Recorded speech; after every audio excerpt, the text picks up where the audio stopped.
Good morning. Welcome back to Kelly Made. I am Kelly. This is where I talk about everything I've made to try and use up the yarn hoard that is in my house. Apologies for not posting last week. I had every intention of posting while I was on vacation, and you know what? I decided I was on vacation and I wasn't going to do that. But I am home now and I am burning up. It is hot. It may not be temperature hot like it was a couple weeks ago, but the humidity is insane and I do not have central air, so I am filming this while my main AC unit is off. So hopefully I can get it done before it kicks back in. So a quick update for the week I missed. According to my handy list, I used one skein.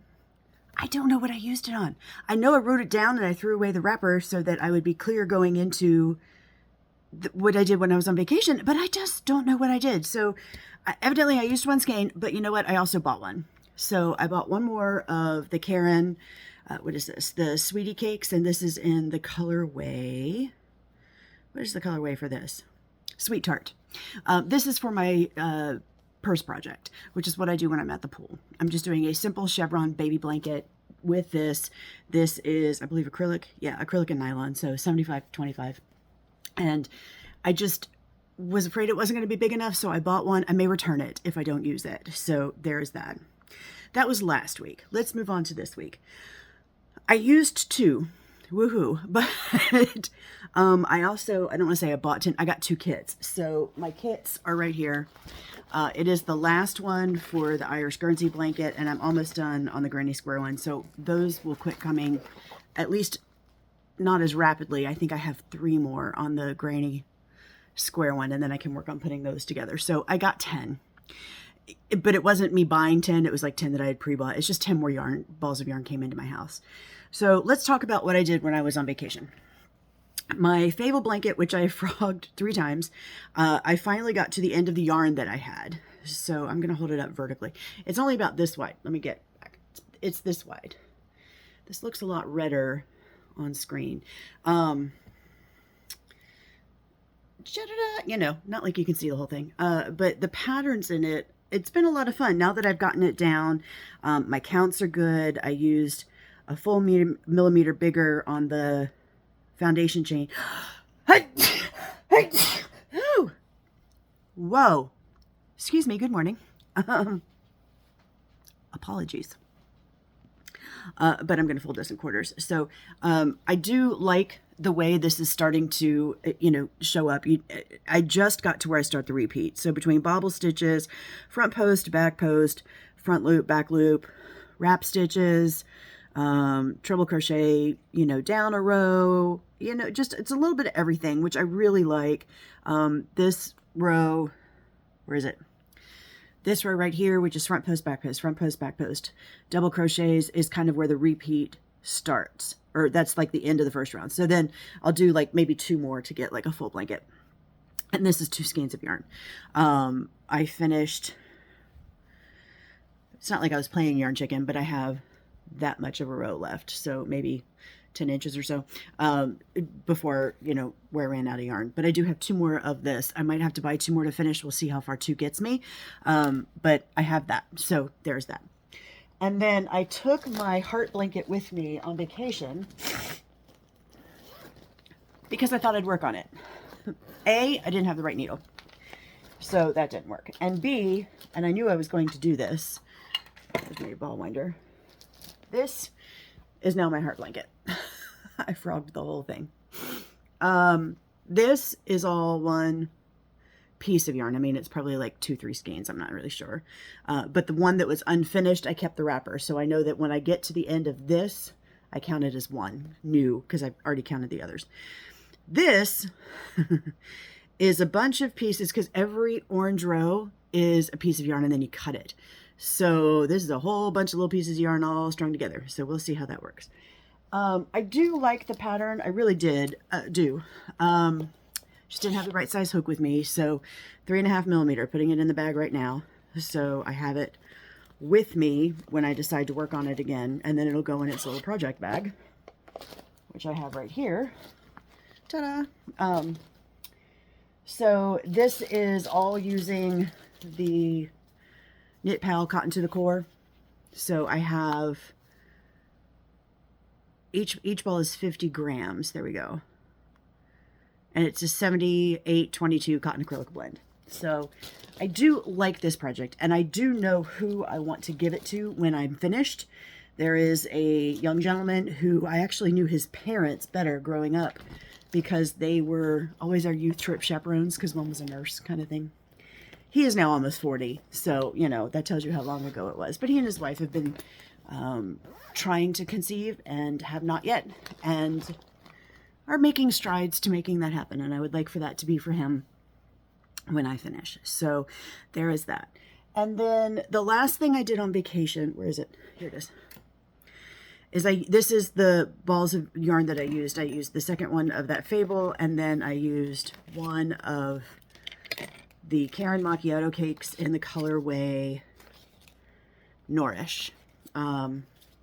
Need to keep that one because this will be for the one I'm doing. So I started my wearable. I've been talking about it for months. I finally started. It is nothing but granny squares. It's a hoodie. So, you know, here it is. This is the back panel. I am intentionally making like a 5X. I wanted it massively oversized because I wanted something slouchy to wear around the house. And it's my first wearable. I didn't want to do anything super form fitting. It is nothing but granny squares, but I love the way that colorway is working out. I love green. My 22-year-old walls. Yeah, as you can tell, these are massive skeins of yarn. There's one that I can show you. I have 5, which I hope will be enough. I don't know. It may not. I may have to get more because I decided to make a 5X, but I think I'm somewhere between a 3 and a 4, and I just didn't want to do adjustments. But here you go. This is what I'm using. Karen Macchiato cake. I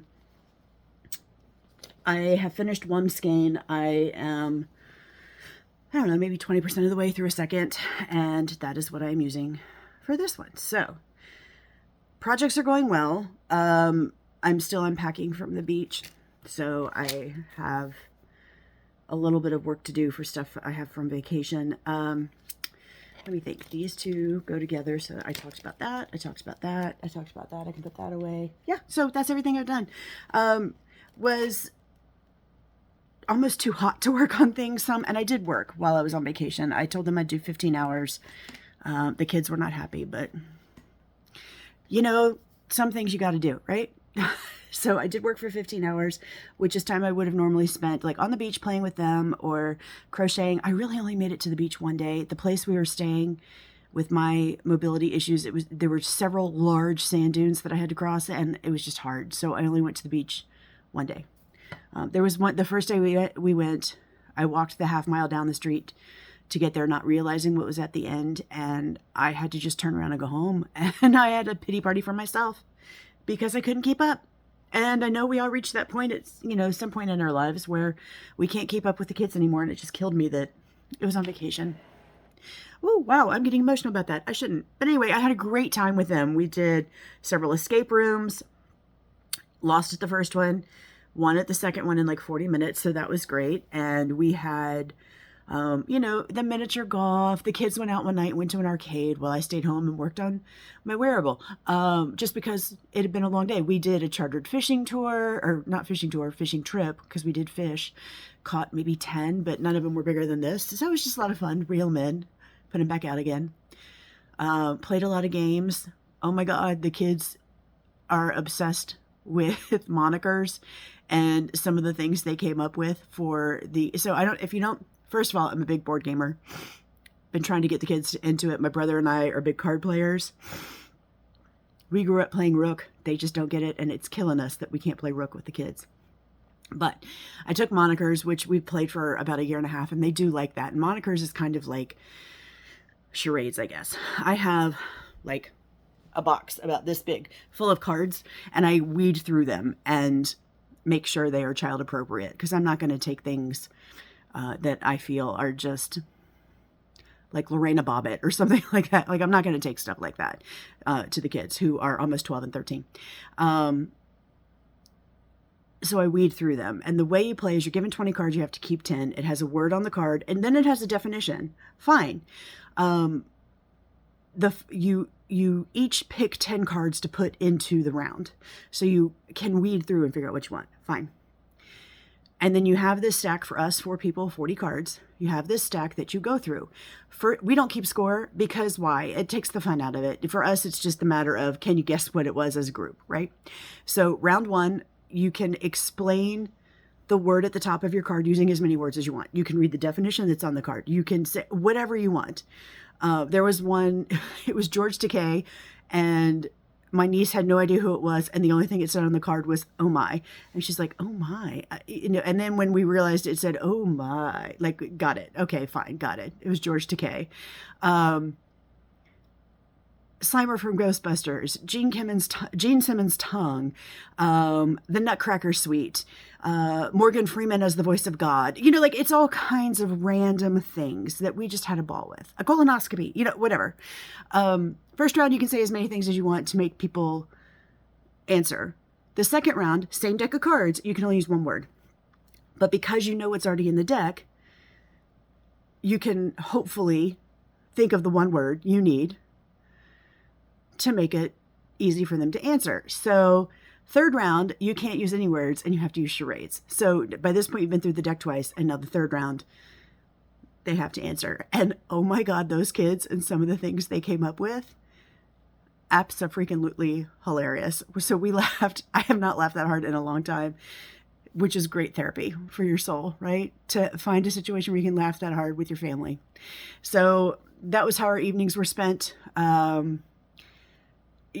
don't understand that generation's lack of awareness or manners, or, there's just some things that I just shake my head at. Not my kids, can't say anything to a degree. They're my niece and nephew, can't say anything. My brother and I just look at each other and shake our head like, what are they thinking? We don't understand. Where's that logic coming from? Because there is none. And I know I'm not alone because I work with children a lot. Granted, I usually stop at about age 10 when they move on to somebody else. But still, like, I see this lack of situational awareness and complete and total, like, self-absorption. It's amazing to me. And then the constant, oh, can I have that? Can I have this? Can I have that? Can we go here? Can we have that? How come? Like, 100% about them. I wanted to stop in one store, and it was our very last day. And so we pulled in, and they're like, why are we here? We don't need to go here. Why are we going here? And my brother and I just looked at each other like, dude, like, it's not all about you. Sometimes we want to do things too. The last escape room we did, nobody voted, so we picked the one we wanted, and they were so upset. We don't want to do that. That sounds awful. How come we have to do that? We're like, do you want to go or not? He's paying for this entire trip for you. It's absolutely crazy. Oh my God. It was a wonderful week. The drive was arduous. The heat in the car, and humidity on our last day was unbearable. Got home yesterday. Love spending time with my family.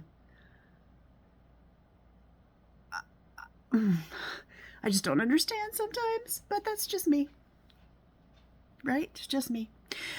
Okay, so I've rambled on enough about my vacation and my family, and loved them both, loved my experience, loved the work I got to get done. I'm excited about how my Fable blanket is turning out. I'm finally comfortable with it. I think part of it was I picked it up and put it down so many times that it just wasn't doing what I wanted it to do. So the way it looks now, I'm very happy with. The wearable, I think, will be cool. It's nothing but straight grain clusters, so that's easy. And even though I frogged an entire blanket, I probably had like 18 inches of it done. And it took me, like, one night we were playing, I taught them how to play Spite and Malice for money, which is how we played growing up. And it's simply paying a penny for every card you have left in your stack. So it's not like we're betting or anything. It's just, here's your penalty. And they kept complaining because they were losing money. I'm like, it was my money to begin with. And I gave you 50 cents. Like, it's not, you're not paying for dollars here, So, I taught them phase 10. We played, what else did we play? We played a lot of Lost Cities, Roll and Write. We didn't play a lot of the games I took with me that they asked me to bring. Monikers. Monikers is always fun at night. So, anywho, that is what we have. I'm excited to finish working on my wearable. I think my travel is done for most of the summer. I have my retreat coming up in August. And other than that, happy yarning, my friends. I hope you use lots of yarn from your stash. Have a great week. Bye-bye.